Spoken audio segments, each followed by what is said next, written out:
Diretoria, quebrar meu galho, pega o avião e vai jogar baralho. Terminados 3 dos 4 jogos das quartas de final da Copa do Brasil, o jogo entre Corinthians e América Mineiro foi adiado e por isso não vai fazer parte, obviamente, desse vídeo. Mas tivemos o jogo entre Grêmio e Bahia, entre Atlético Paranaense e Flamengo e entre Palmeiras e São Paulo, e nós já sabemos 3 dos classificados então para a fase semifinal. Eu vou passar rapidamente também sobre os jogos dos playoffs da Sul-Americana, que é o que fez o jogo do Corinthians ser adiado. E se você está chegando aqui agora, a primeira vez assistindo esse canal, ou se você ainda não é inscrito, você pode se inscrever que você me ajuda. E se você avaliar o vídeo também, der o seu like, você me ajuda também a ter o melhor desempenho aqui na plataforma, certo? A gente vai começar então falando do jogo entre Palmeiras e São Paulo. E eu vou colocar a minha mesa tática para vocês na tela mais uma vez. Sempre lembrando que o link para este tablet está na descrição. O Palmeiras veio com o Everton no gol. O Mike pela direita, a dupla de zaga foi Luan e Gustavo Gomes. A gente teve o Piquerez pela esquerda. A dupla de volantes foi de Zé Rafael, que estava voltando de lesão, e Richard Rios. A gente teve o Rafael Veiga. E aí no ataque houve uma pequena mudança, né? Em função da ausência do Arthur, que não pode jogar a Copa do Brasil. O Palmeiras jogou com o Dudu aberto pela direita, invertendo o que ele tradicionalmente faria, e o Endrick e o Rony no ataque. E aí como é que funcionou isso? Não foi fazendo um tridente aqui, como geralmente se faz, né? O Endrick jogou centralizado e o Rony também não jogou aberto pela ponta, ele jogou como se fossem 2 atacantes. E aí deixando o corredor aqui esquerdo para o Piquerez descer. E é claro que quando ele usava esse corredor, aí o Rafael Veiga se aproximava mais, algum meia, podia ser um volante para que acontecesse alguma jogada, né? O time do Palmeiras ficou um pouco distribuído de forma assimétrica em campo, mais focado do lado direito, e funcionou um pouco assim durante alguns minutos. O Dudu e o Mike fizeram algumas boas parcerias aqui do lado direito, mas não durou muito aí a boa fase do Palmeiras, digamos. Quanto a atuações individuais, todas as atuações do Palmeiras muito abaixo da média, com exceção do Everton, talvez, que não dá para dizer que tenha feito uma má partida. Piquerez também não necessariamente jogou mal. Rony muito apagado, o Endrick muito apagado, o Rafael Veiga muito apagado, o Zé Rafael apagado, Richard Rios também mediano, Gustavo Gomes mediano, Luan é aquela coisa. Eu vou falar sobre os gols do Palmeiras, aí eu comento a participação do Luan nesses lances especificamente. E o Mike fez uma partida razoável, assim também, não dá para dizer que tenha sido muito boa. Coletivamente o Palmeiras não funcionou, foi uma partida muito ruim. E aí vamos lá, vamos voltar para minha tela aqui porque eu quero falar desse jogo. Mas antes disso, mais algum lembrete. Alguns jogos da Copa do Brasil são transmitidos de forma exclusiva pelo Prime Video da Amazon Prime. Se você quiser testar o serviço da Prime Video, você pode utilizar o link que eu deixo aqui na descrição, que te dá acesso a um teste gratuito aí de 30 dias para você ver se você gosta do serviço ou não. Tem vários conteúdos lá, inclusive jogos da Copa do Brasil, com a transmissão aí atualmente do Kleber Machado. A gente teve o Rafael Oliveira nos comentários, inclusive melhorou bem os comentários, hein? Desde aquela pessoa que comentou o jogo do Palmeiras e Tombense até o momento atual, melhorou bastante. Agora vamos lá, falando da partida, eu como torcedor palmeirense, eu sou um cara exigente e ao mesmo tempo eu reconheço muito esforços que às vezes não dão resultado. Então não é um evento raro, assim, às vezes o seu time joga bem, o seu time joga um futebol decente e perde uma partida porque o futebol é assim mesmo. Tem dias que o adversário, por mais que você seja feliz, seu adversário é mais feliz do que você, mas algumas coisas eu não admito. O Palmeiras, jogando o que sabe, não deveria perder para o São Paulo, mas nem por um de madeira. Entretanto, o Palmeiras fez 2 partidas ridículas, com um desempenho extremamente abaixo do aceitável, jogando fora de casa e jogando em casa. Os problemas relacionados a isso eu já comentei aqui ao longo de outros vídeos, mas passando por cima, nós temos problemas de elenco.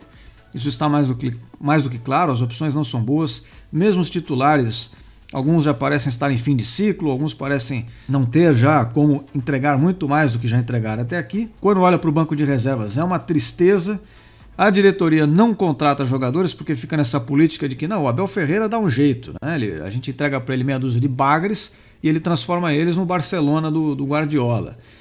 Não, isso não é possível, né, de acontecer. O raio não fica caindo todo dia no mesmo lugar. Por mais que o Abel Ferreira seja realmente um bom treinador, não dá para você montar um time com Rony, Rafael Navarro, Breno Lopes e Bruno Tabata e pedir que o cara seja campeão de muita coisa. Talvez esse Campeonato Paulista você ganhe porque, afinal de contas, você vai enfrentar São Paulo, Corinthians, Água Santa e Mirassol. Aí você acaba ganhando. Mas competições de mais alto nível vai ficar cada vez mais difícil enquanto não tiver uma profunda renovação desses jogadores aí que já cumpriram muitos do seu papel. Então essa foi uma derrota que me deixou irritado, porque como eu disse, o time não jogou nada. O Palmeiras já tem tido um problema há muitos jogos de não incomodar o adversário. Para quem assiste o jogo do Palmeiras, o Palmeiras não envolve o adversário.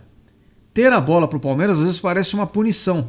O Palmeiras não sabe o que fazer, ele fica rodando o jogo, tenta criar superioridade numérica, porque esse é o esquema do Abel, que assim, não são errados e tal, mas precisam ser bem feitos, bem executados. Todo mundo sabe como o Palmeiras joga, isso é evidente. Do ponto de vista técnico, não há nada que desequilibre muito o jogo, a gente tem só o Dudu, que como jogador que faz algo imprevisível, que rompe linhas, que abre espaço. Raramente outro jogador faz uma jogada desse tipo, e mesmo assim o Dudu não está numa boa fase. Então a gente fica contando ou com o drible do Dudu ou com uma inspiração de um passe do Rafael Veiga, um chute de longe de alguém. É muito pouco, então o Palmeiras não cria, não finaliza e não traz perigo a adversário algum. No jogo de ontem não foi diferente. O time ficou com a bola por um tempo sem produzir absolutamente nada, fez um gol sem querer, né? Diga-se de passagem, o Piquerez pode dizer que chutou no gol, mas não chutou no gol, ele tentou cruzar a bola. O goleiro do São Paulo queria sair do gol, foi pego ali de calça curta, né? Mas o Palmeiras tem sido esse time que, além de incomodar pouco o adversário, ainda quando ele sai na frente, não sei o que acontece. O Abel Ferreira já deu uma entrevista falando que são jogadores, não é ele que manda que isso aconteça, mas se o time do Palmeiras sai na frente, o jogo vira, nossa, uma coisa cansativa de se assistir, porque o time recua, mas recua como se não houvesse amanhã e fica se propondo a jogar no contra-ataque. Só que nesse ano o Palmeiras é uma máquina de perder contra-ataques. As decisões são horríveis. Quando a bola cai no pé do Rony, eu já falei, ou ele resolve rápido, ou a posse de bola vai para o adversário, invariavelmente.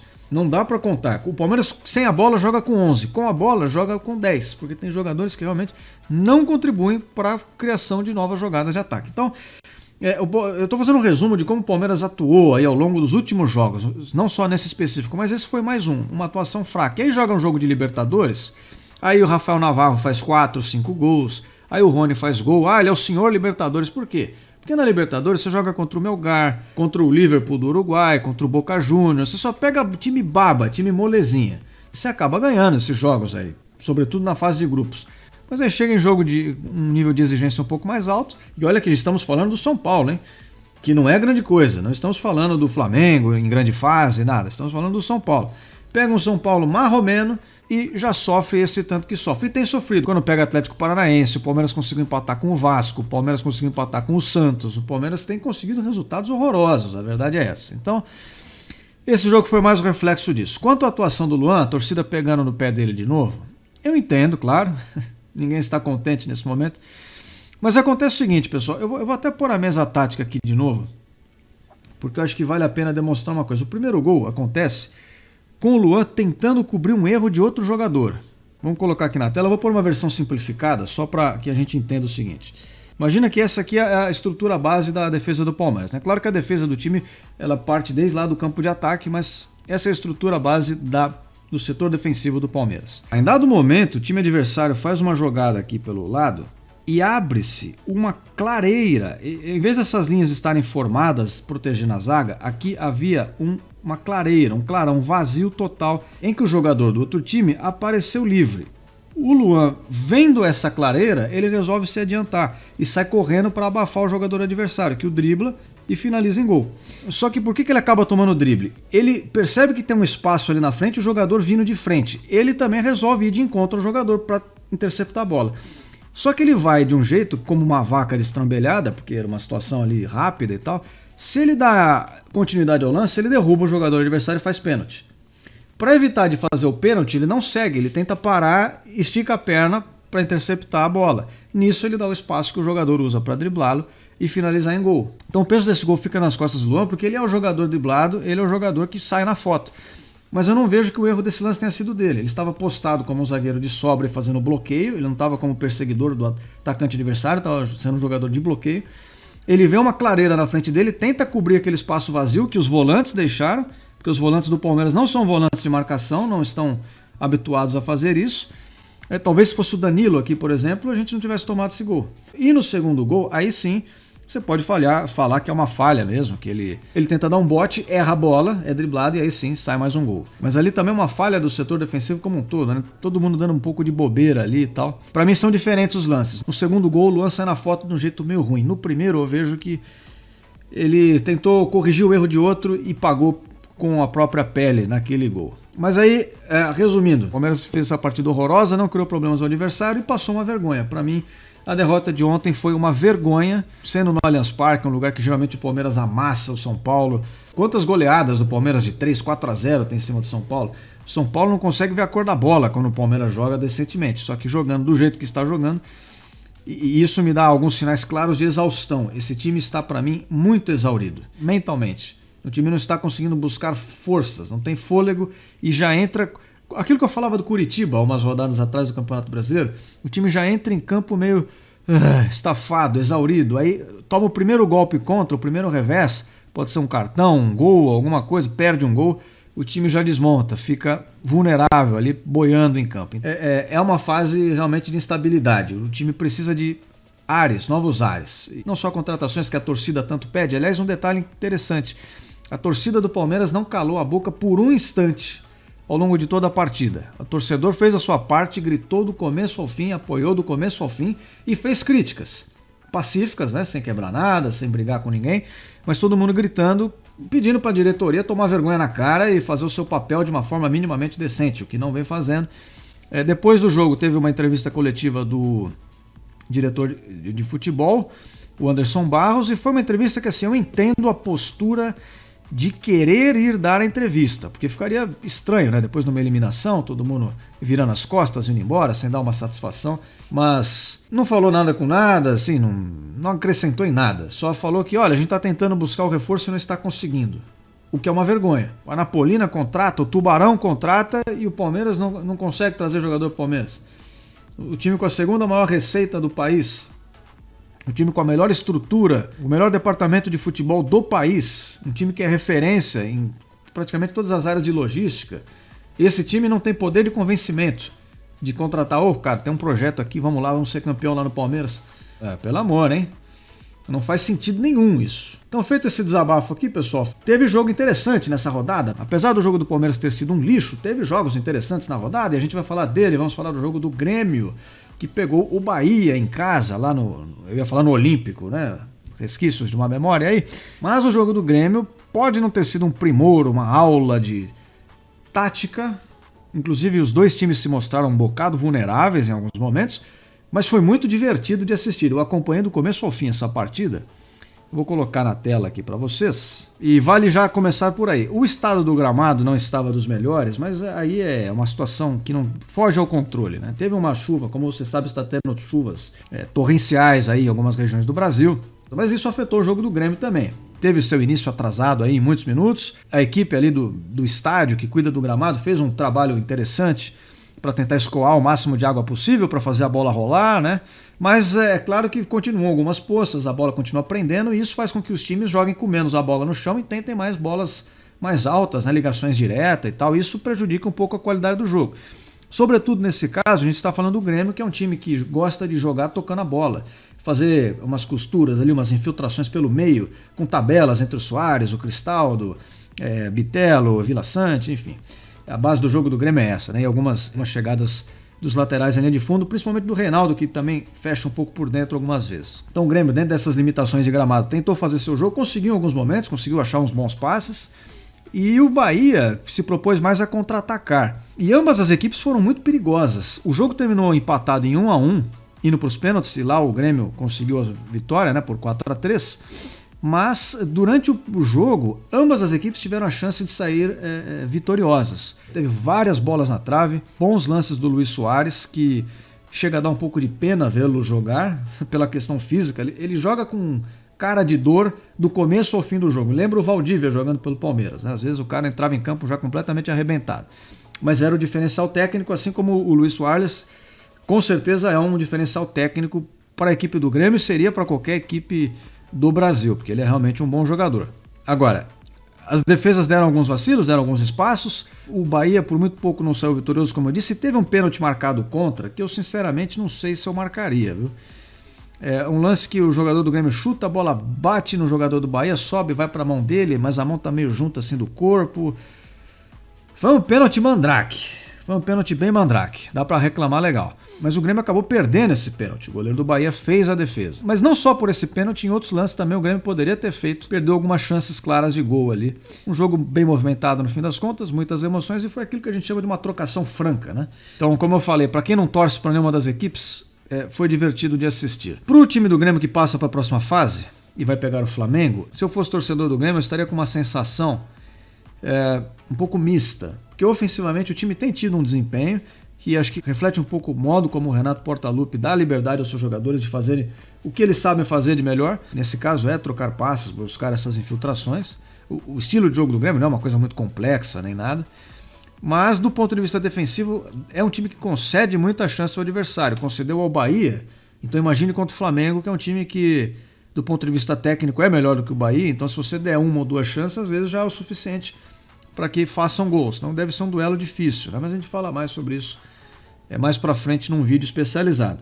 Mas é isso, na cobrança de pênalti ali o Grêmio conseguiu ser vitorioso, com muitos pênaltis perdidos também, né, de ambos os lados, mas foi aí um 4-3 nos pênaltis. O Grêmio está na próxima fase. O último jogo da Copa do Brasil foi entre Atlético Paranaense e Flamengo. Um jogo em que o Flamengo me surpreendeu negativamente, eu posso dizer. Não jogou bem. Aí você vai falar, pô, Apolo, venceu 2-0 fora de casa e não jogou bem? Pois é. Lembre-se que estamos falando de futebol. Teve chances ali isoladas, esporádicas e converteu em gol. Nisso há mérito. Mas é aquele tipo de chance que foi ocasionada pelo Atlético Paranaense estar buscando o resultado, estar já menos preocupado com o setor defensivo. E o Atlético Paranaense, ao contrário do Palmeiras, que caiu passando uma vergonha danada porque não jogou nada, entregou a faca e o queijo para o adversário, o Atlético Paranaense não. O Atlético Paranaense tentou jogar, buscou, chutou a gol, criou chances, a bola passava em frente do gol e ninguém concluía, cabeceava, chutava para fora, chutava, batia no zagueiro, mantinha a pressão, mantinha a posse de bola, sabe? Construiu um volume de jogo legal, não tem um repertório tão grande também o Atlético Paranaense, nesse ponto acho que as duas equipes se assemelham, mas dentro do possível fez uma partida decente. Então o torcedor do Atlético deve estar, claro, triste pela derrota, mas é um time que caiu lutando, não passou vergonha, tentou ao máximo ali cumprir o seu dever, mas enfrentou uma equipe que foi melhor, né? Não tem jeito. No primeiro jogo o Atlético começou fazendo um gol e se recuou demais, e se ofereceu demais para o Flamengo, deu chance do Flamengo virar a partida. Nesse segundo jogo não, a postura foi muito mais combativa. O que mais me impressionou aqui foi como o Atlético Paranaense ganhava disputas de bola. Segunda bola, divididas, o Atlético não estava perdendo uma. Perdia a bola, já recuperava, o Flamengo tentava sair jogando, recuperava a bola e seguia atacando, mas sem conseguir fazer os gols. Então faltou essa inspiração a mais, aí acertar mais os últimos passes, tomar melhores decisões no último lance e finalizar mais corretamente, né? O Flamengo fez uma cera danada, o goleiro do Flamengo merecia ter tomado cartão. Sem dúvida nenhuma, merecia ter tomado cartão, mas não tomou. E ficou então 2-0 para o Flamengo, que é o outro time classificado. Como eu falei para vocês, pessoal, vai ter o jogo ainda entre Corinthians e América Mineiro, que foi adiado em função dos jogos da Sul-Americana, que ocupariam a mesma data. E quem faz o calendário no Brasil é tão inteligente, mas tão inteligente que não previu que algum time brasileiro pudesse jogar essa fase de eliminatória. São, 5, 6 times brasileiros na competição, e ninguém tem essa brilhante ideia. O nosso futebol é bem gerido, a gente sabe disso. Então vou colocar aqui para vocês só os jogos dos times brasileiros, para a gente não perder muito tempo. Vai passando aí na tela, né, os demais jogos também. O time brasileiro a gente teve o Patronato contra o Botafogo, e foi um jogo com cara de Campeonato Brasileiro, porque o Patronato não é um time brilhante, com certeza não, mas jogou um futebol também digno, bastante digno. Fez uma partida decente, foi muito valente, chegou a ter um gol anulado, atacou o Botafogo, equilibrou o jogo em muitos momentos. E o Botafogo, assim como no Campeonato Brasileiro, precisou lá e uma vez fez um gol, foi lá de novo, fez outro gol. E o Patronato saiu derrotado, mas dá para dizer que o Patronato é o segundo CAP da rodada, né? Fazendo uma brincadeira com o CAP Atlético Paranaense, é o segundo CAP que caiu aqui, caiu lutando, caiu sem passar vergonha, fez uma partida decente e perdeu. Ainda tem um jogo de volta, é claro, jogando no Rio de Janeiro, mas por enquanto o Patronato sai atrás. Teve ali também o Emelec vencendo o Sporting Cristal. E o Blense empatando com o Audax, Independente Medellín perdendo do São Lourenço, Barcelona de Guayaquil vencendo o Estudiantes. E aí temos aqui Corinthians e Universitário. O Corinthians entrou com um time alternativo, como ele tem feito na Sul-Americana, e mesmo assim conseguiu vencer o Universitário, que é um time... Eu também tive o desprazer de acompanhar essa partida. E mais uma vez não foi o caso do Corinthians jogar bem, dar nenhum espetáculo, mas o time do Universitário é tecnicamente muito fraco, inoperante, não tinha a menor capacidade de produzir um lance ofensivo de causar incômodo ao Corinthians. Então nessa circunstância o Corinthians conseguiu dominar o jogo, e venceu, fez 1-0. No finalzinho da partida, apesar disso tudo que eu falei, o Universitário ainda quase empatou, chegou muito perto disso. Seria um resultado catastrófico, assim, né? Porque o Universitário veio para cá claramente para não perder, ou se perder, perder de pouco, e nesse sentido conseguiu. Mas aí vai chegar o jogo de volta e não, sinceramente, por mais que esteja jogando em casa, o time é tão fraco que o Corinthians teria que se esforçar muito para ser eliminado. Então acho que o Corinthians vai passar aqui de fase, né? E aqui por fim a gente teve o Libertad vencendo o Tigre da Argentina e o Colo-Colo vencendo o América Mineiro. Essa partida do Colo-Colo e América Mineiro eu não vou mentir para vocês não, eu não consegui acompanhar. Eu tentei, mas quando eu lembrei desse jogo ele já tinha acontecido, eu perdi o horário, então eu não sei dizer para vocês como foi, apenas que o Colo-Colo venceu e o América Mineiro, apesar de 2-1, eu já vi o Colo-Colo jogando, eu sei que não é nenhum bicho-papão. O América Mineiro também bem longe de ser um bicho-papão, mas eu acho que é um duelo equilibrado. O América Mineiro ainda tem chance na partida de volta de tirar um gol de diferença. Então é isso, pessoal. Esse foi o resumão da rodada, um vídeo que teve uma parte do Palmeiras um pouco mais longa, porque eu queria falar mais sobre esse time aí que está me deixando um pouco frustrado ultimamente pela falta de capacidade de repertório, né? A falta de poder de incomodar o adversário. Você fica com a impressão de que não venceu e não deveria vencer mesmo. Não fez nada, não é promissor, assim, não te gera expectativas positivas. Então, infelizmente, é uma eliminação aí que contra um time que não apresenta também grande repertório. Perder assim é mais difícil do que perder, sei lá, se o Palmeiras perdesse do Manchester City, jogando, lutando e tal, você fala, pô, tá, né? Acontece, mas perder assim é trágico. Por enquanto é isso, eu agradeço a todos que acompanham até aqui, não se esqueçam de se inscrever no canal, espero todos vocês aqui em breve para mais vídeos e até a próxima.